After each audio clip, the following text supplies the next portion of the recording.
Good evening and welcome to South Africa's most watched current affairs program, Cutting Edge. Igama ngu-Ondela Mbana, and we're very pleased to have you join us tonight.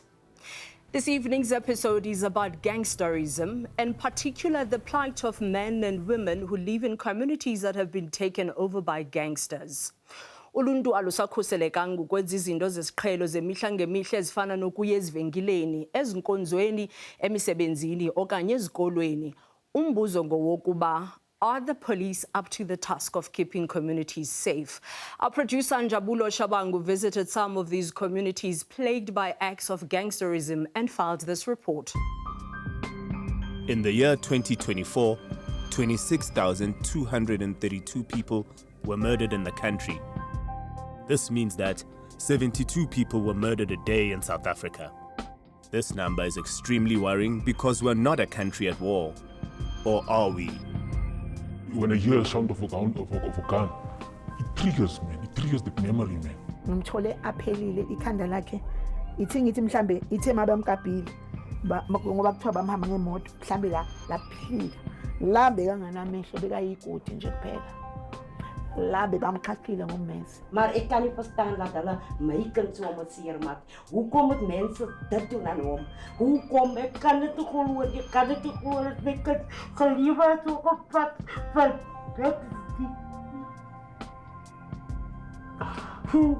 You don't know where the gunshots is gonna come from.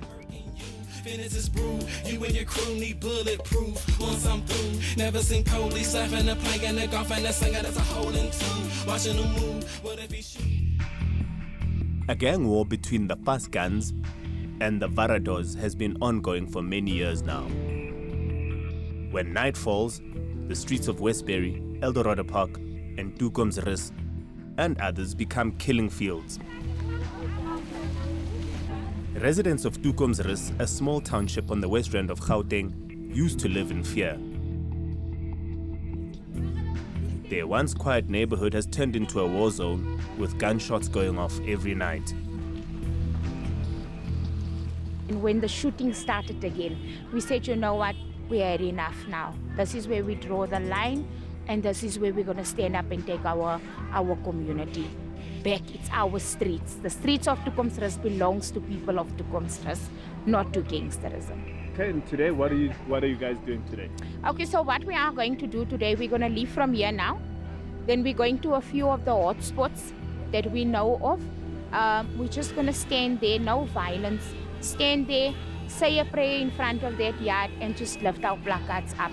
These kids need to see that this is where we draw the line. We had enough.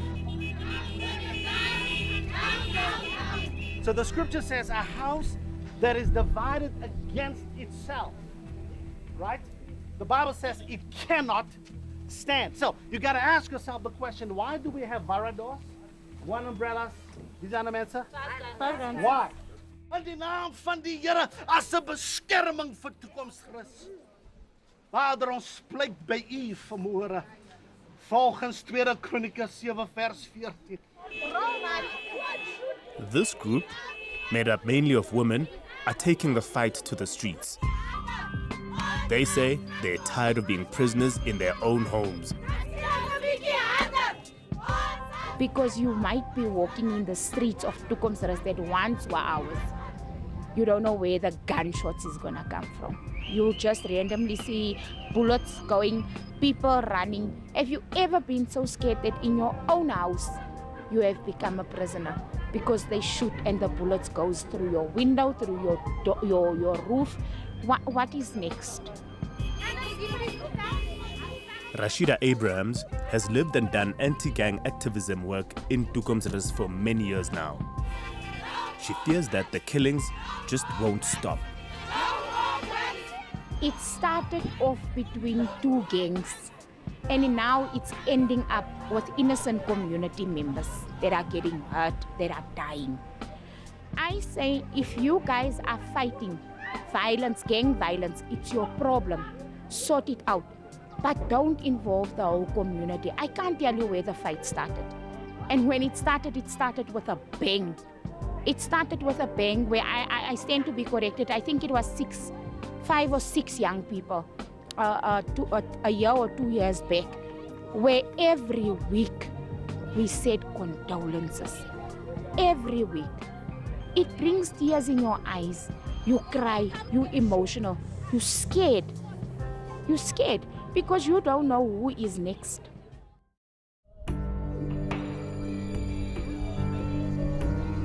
Just like Rashida had told us, while we were filming, another family was burying a loved one, lost to a random senseless shooting.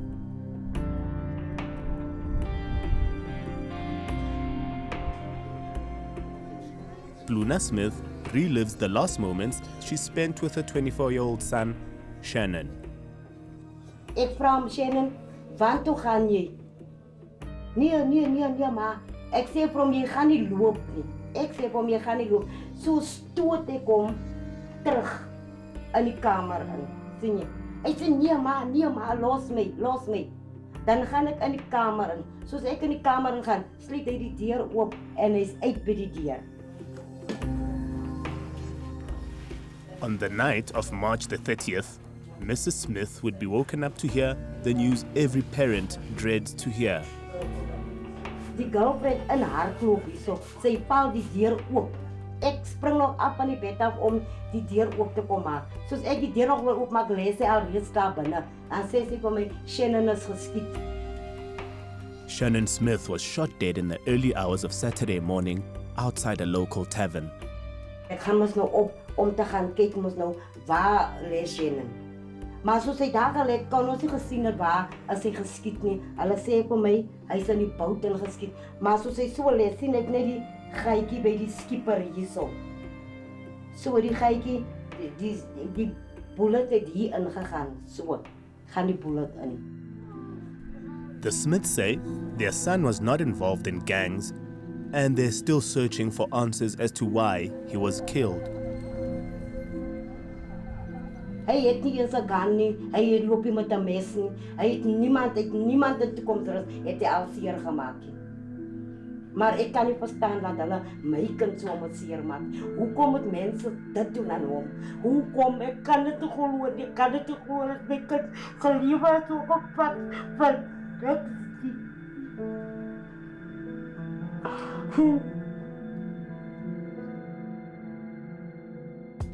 I met up with a man from the area who had survived a near-fatal gunshot just weeks before.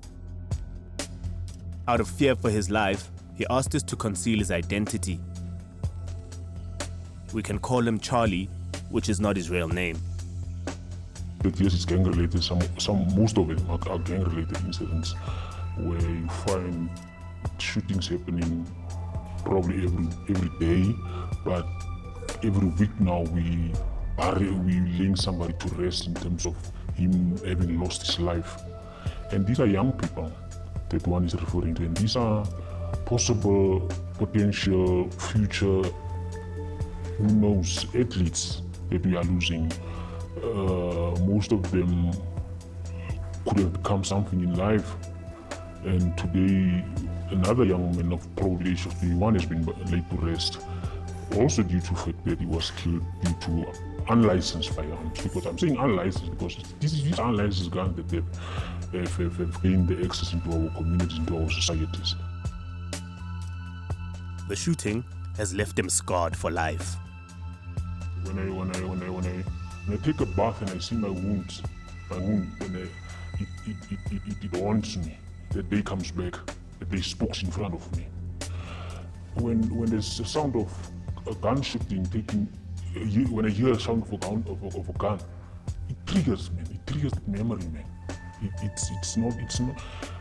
It's basically what I'm saying is I'm not the same person before I was shot. That's the point. I'm scarred for the rest of my life, and what's making it worse is you hearing a gun going off. Whatever my mind says to me, there's somebody being shot, only to wake up the next following morning with pictures of somebody having lost his life. It's like, when will it stop? How far will this thing go? Who's doing something about it? Charlie says he knows the men who shot him, and he sees them daily in the neighborhood.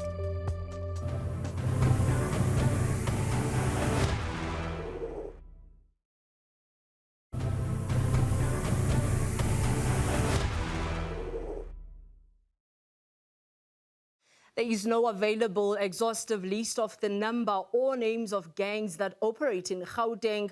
Onqevu bayahluka ngokwendlela zokugila imikhuba depending on what is available in the communities they find themselves in. Depending on where they find themselves and the resources available to them, gangs use a variety of weapons. In Orange Farm, esona sixhobo esixhaphakileyo ukusetyenziswa nguCelemba. In the south of Johannesburg lies a sprawling township called Orange Farm. Since the year began, dead bodies have been popping up everywhere. Simmering gang tensions have resulted in a deadly crisis. This is Umangubane, ugogo kaSipho. The clothes she's wearing signify that she is in mourning for a loved one.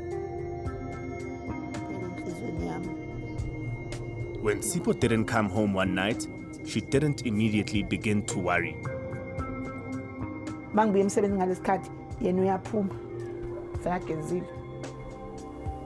So angihambi nabantwana angazi ukuthi wayekade ejoyine ini kwase kanjani ngoba into engiqaphelile yakhe mayehola nje ngikhavela bewamatha amakhavela akhe.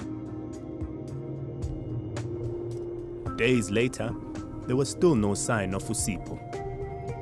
Gogo's search for him began to involve the possibility that something terrible may have happened to him. Usipho mangimthola ngimthole aphelile ikhanda lakhe ithi ngithi mhlambe ithe mabamkabhili ngoba kuthiwa bamhamba ngemoto mhlambe laphika la bekanganamehlo bekayigodi nje kuphela la bebamqhaqile ngommesi.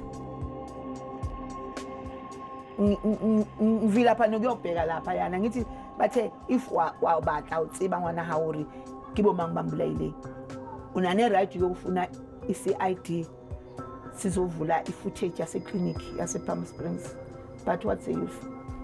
Ngiyabona and angeke ngisaphinde ngikhona ukuphila kahle uma ngibona bemkapa yabo ngeke ngisakhona ukuba right emphefumulo kusho ukuthi ngizohlanya because mangabe etlobhuti wayebanjwe ngapha omunye mbambe ngapha amkhipha amehlo ebhekile omunye ashaye ngephanga la omunye mshaya la ngibona nje ukuthi nje ngeke ngikhona ngizosuke sengiyahlanya yabo ubaba se undertaker uthekini me wathi bakini rohlapisa bafu ka 10:30 to 3:30 utlofetlani ngase ngathi hayi baba kusase nento engizenzayo ngizozwa wathi akibuyela into yawo wetsang ke batla unjwetse uri ha utswa ha kinse ngwana why ha ukaka hour utlohlatswa min Smith ona tjena usampane ana li ice yabo shokuthi nje hayi angazi Sipho no futhi ngiyeneja ngikuliphela le kanjani ngangifuna nami ukuthi kube bengibazi ne bengithi ngiyocela nami ukuthi bavele bangibulale because angakaze ngibone umuntu ebuleke kanjena baba. Gogo began to make arrangements to lay her grandson to rest. In this process, she began to get a glimpse of the kind of people her grandson may have been associated with. Ngelanga lo candlelight Thursdays siyahamba ngelapho segcwele ke startini segcwele lapho ke ngiphume masiza labantu lokhu bangilandela kanjalo bagcwele bavimba iGolden Highway ngiyafika la ngithi bantwana bami whatever enzekayo njengamanje ngicela ukuthi ningaphindisela uNkulunkulu khona hayi ngathi bayezwa abantwana ngoba kusho basupport mina ngazi or kuna nesitha ngapha ngazi ngomgcibelo wakhona shame ungcabo bophuma ngo9 yekisa abafundisa ukuthi bashumayele bayekisa ini abasafuni noyiwani umuntu ozongena ebhasini bagibele ebhasini phezulu bayimoshile sebekhiphe igas lephezulu sebekhipha itulo lana basile nje igcwele nje amakulwane kuphela yila ababona laba ama gangsters laba abulala abantu ngoba umntwana angihambi naye maybe la kade ehamba khona naye bekayili ikulwane angazi because umncwabo bese kowamakulwane lapho sekuyiziphithiphithi semangcwabeni khona bayenza worse sebeyakwazana emangcwabeni angazi ukwenzakaleni angibazi bonke labo bafanele ukuthi bebebizwe ubani. There has been no case registered with the police for Sipho's death. Mangubane says she has no faith in law enforcement. Okwenza ukuthi ngingavulanga icase kuyafana Angithi ngeke usiphe sabuya. Lo muntu loyo kayenzakala ukuthi umuntu aboshwe. Ube sure ukuthi ubona umuntu uboshiwe. After 2 days yayindlulela. Uyahambela. So awusekho saved wena. Ngcono ngihlale ngingazi ukwenzakaleni, nga-attend icase, ngenze lutho ngavuleli umuntu icase. Bengizoyenzani? Although she hasn't opened a case, she longs for closure. Kanti nje bengifisa ngelinye ilanga ngoba ngivula ngecase. Afike nje umuntu owayekhona athi kinabulele ngisipho kuphathwarelo. Ngelinye ilanga nje inteke nje ngelinye ilanga ngoba yena uyangibona mina ngimbone ngoba ngibazi. Ngelinye ilanga nje akokote emakhriza kunjani ayazi ngithi ngizocela iqolo ngithi sabulala usipho. Ngaba right nasempilo. Ngoba ngazi wabulawa wena.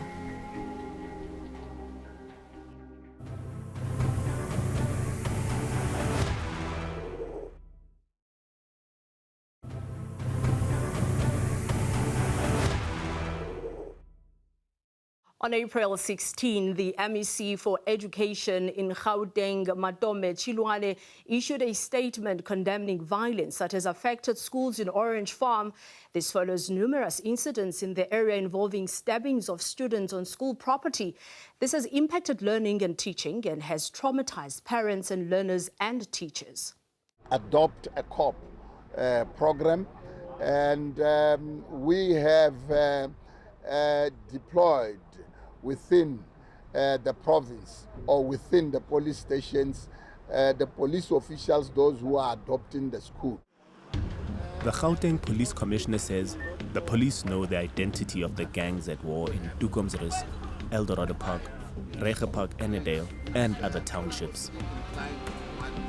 In Sofia town, including Westbury and Eldorado Park, you're having the gangs, so-called the Varados, the fast guns.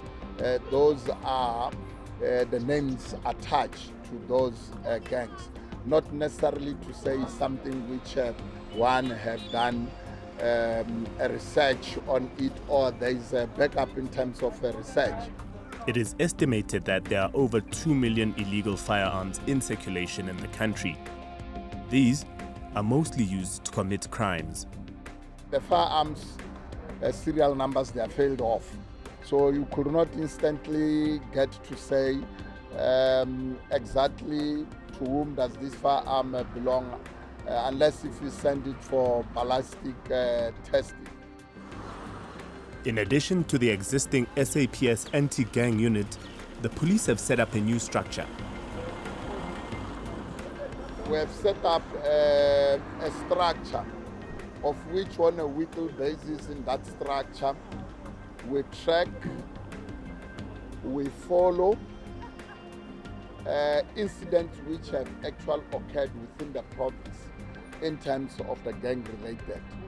And that structure is chaired by the provincial commissioner himself, of which is me.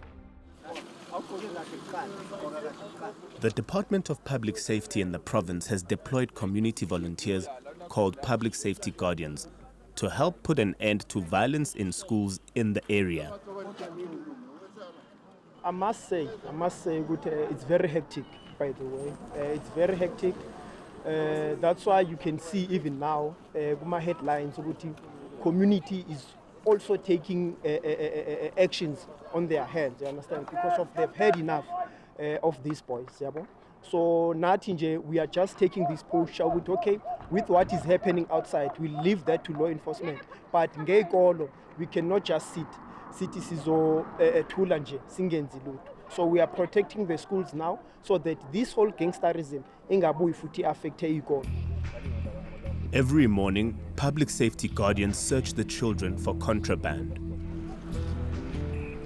Esikuthola kule ngane lezi okungekho right zingena namalokhuzaneni insango ne idakamizwa lezo imimese bangena ngazo amafoni bangena ngawo, which these are not the right thing.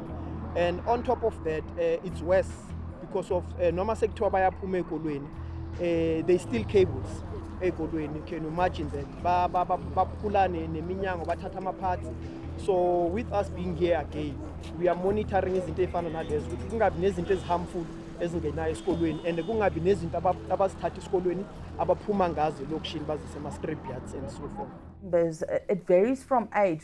I've had engagements with people and even school principals who told me that they could see some of the kids because some of the gang members have got very specific insignia and things that they do to try and identify themselves as members of this gang, you know.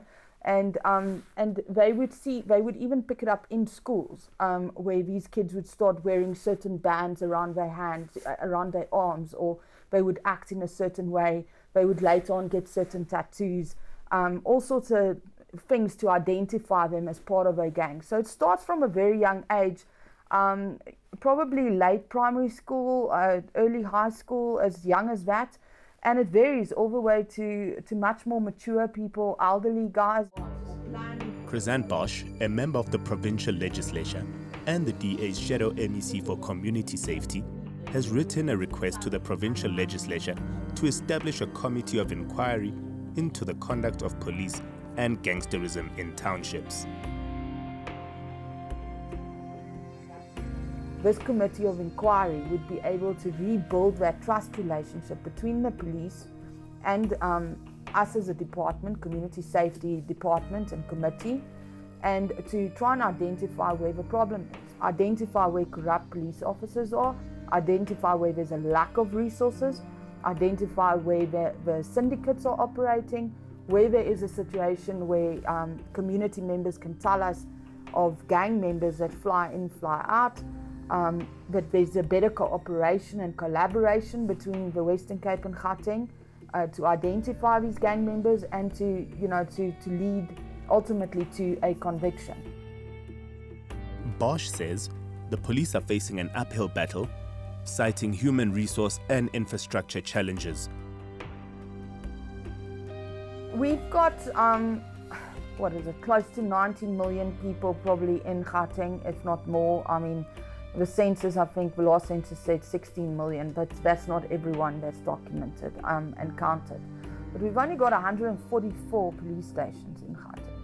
144 police stations doesn't even equate to one police station award because we've got more than 500 wards in the province.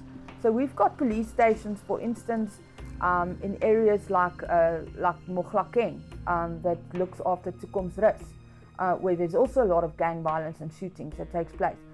And that police station needs to look after a very vast area. So it's not just Gauteng, it's Toekomsrus, it goes all the way to Randfontein. And when you go to these police stations and you ask them, so what kind of resources do you have? You would find that in some cases they've got one vehicle that is operational. So if that vehicle needs to escort someone that needs to go to court, for instance, there's no vehicle to do visible policing. While it remains difficult to quantify the number of gang-related deaths, the pain and the suffering are easy to see in human faces. Why?